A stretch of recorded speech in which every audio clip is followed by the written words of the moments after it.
Halo teman-teman, kenalin, nama saya Reksusuan Pakpahan dari GNB Provinsi Lampung, khususnya dari GNB Komisariat Universitas Lampung dengan NPM 18 17 031 077. Pada kesempatan kali ini, saya akan memberikan opini tentang generasi emas kepada teman-teman yang melihat dan menonton video ini. Kira-kira teman-teman ada yang tahu nggak sih apa itu generasi emas? Dan juga kenapa ya generasi emas ini tiba-tiba muncul 1 atau 2 tahun belakangan ini? Kira-kira apa ya tujuannya?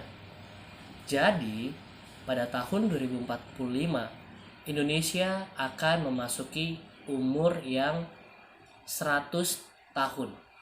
Di mana artinya bangsa Indonesia akan memasuki 1 abad.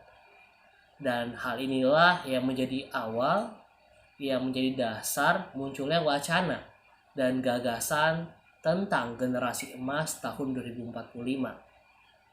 Karena pada tahun 2045, bangsa Indonesia akan mendapatkan bonus demografi, teman-teman. Jadi bonus ini adalah bonus yang tidak bisa dapat kita hindarkan, melainkan dapat kita respon. Nah, respon ini akan menentukan bagaimana dan seperti apa bangsa kita ke depannya. Dan perlu diketahui juga bahwa dengan bonus demografi ini, yaitu jumlah penduduk Indonesia 70%-nya dalam usia produktif, yaitu dari usia 15 sampai 64 tahun. Dan hanya sisanya 30% untuk usia yang tidak produktif, yaitu usia di bawah 14 tahun, lalu di atas 65 tahun.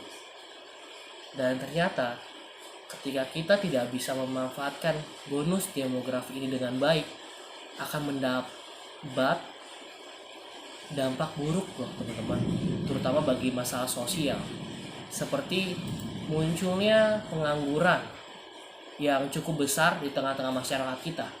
Lalu terjadinya ketidakseimbangan antara kualitas SDM kita dengan standar kualifikasi bagi dunia kerja.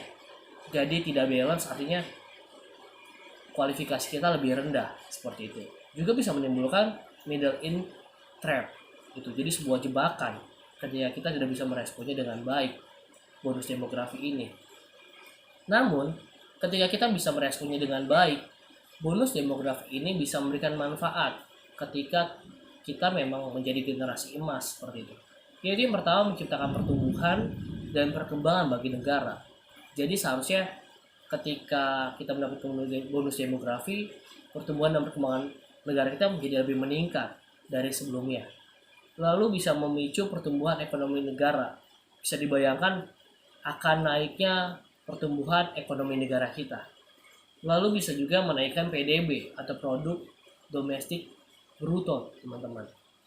Maka dari itu, dalam menyongsong generasi emas 2045 ini, bonus demografi ini harus disikapi dengan baik dari peran pemerintah maupun peran kita sebagai masyarakat. Perlu diketahui teman-teman, bahwa peran pemerintah dalam sektor pendidikan yaitu dengan menghadirkan program Kampus Merdeka, di mana mahasiswa diberikan kesempatan selama maksimal 3 semester untuk kuliah, untuk mengeksplor dirinya di luar kampus, baik melalui proses kegiatan magang ataupun dari kampus mengajar, jadi teman-teman mahasiswa bisa mengajar, maupun dari pertukaran pelajar, baik keluar maupun di dalam negeri. Jadi ketika teman-teman misalkan kuliah di Universitas Lampung, teman-teman juga bisa untuk punya kesempatan belajar di universitas-universitas lainnya. Seperti itu. Juga ada juga kewirausahaan dan lain-lainnya. Menurut saya, program ini adalah salah satu cara pemerintah untuk mempersiapkan generasi emas bagi bangsa kita.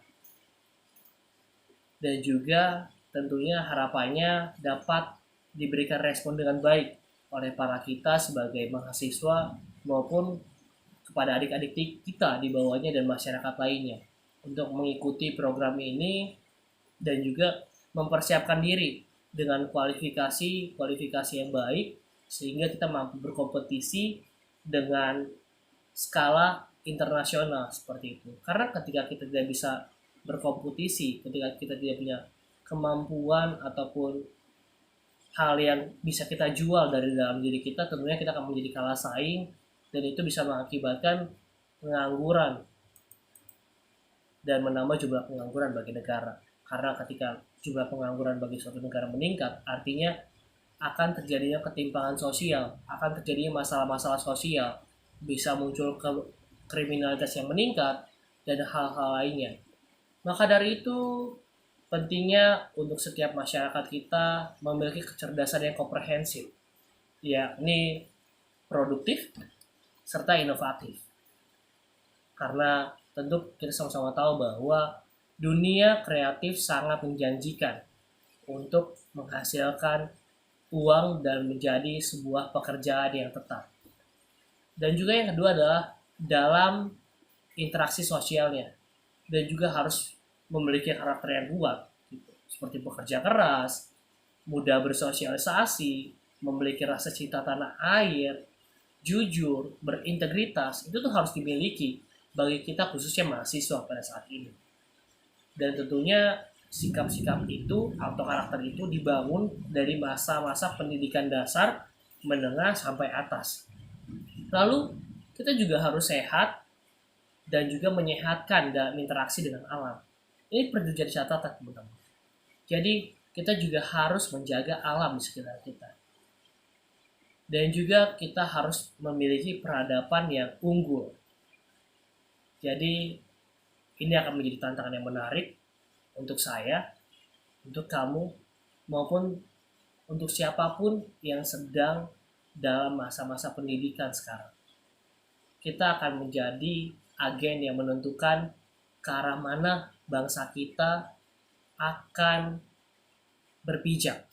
Entah semakin maju atau semakin menjadi negara yang kalah saing seperti itu. Memang masih lama, teman-teman. Tapi karena semua persiapan itu harus dipersiapkan dari sekarang. Karena kita yang akan memegang peran nantinya baik dalam pemerintahan, baik dalam dunia usaha, dalam dunia kreatif, untuk menciptakan lapangan pekerjaan dan hal-hal lainnya yang membantu pertumbuhan ekonomi negara kita. Jadi semoga kita sehat-sehat selalu dan jangan mager tentunya. Karena kalau bukan dari sekarang, kapan lagi? Kalau bukan kita yang mulai, nanti orang lain yang mulai, dan nantinya kita malah kalah bersaing. Oke, sekian dari saya. Semoga bermanfaat, dan sampai jumpa. Mohon maaf bila ada salah kata dari saya. Saya pamit undur diri. Terima kasih, dan dadah.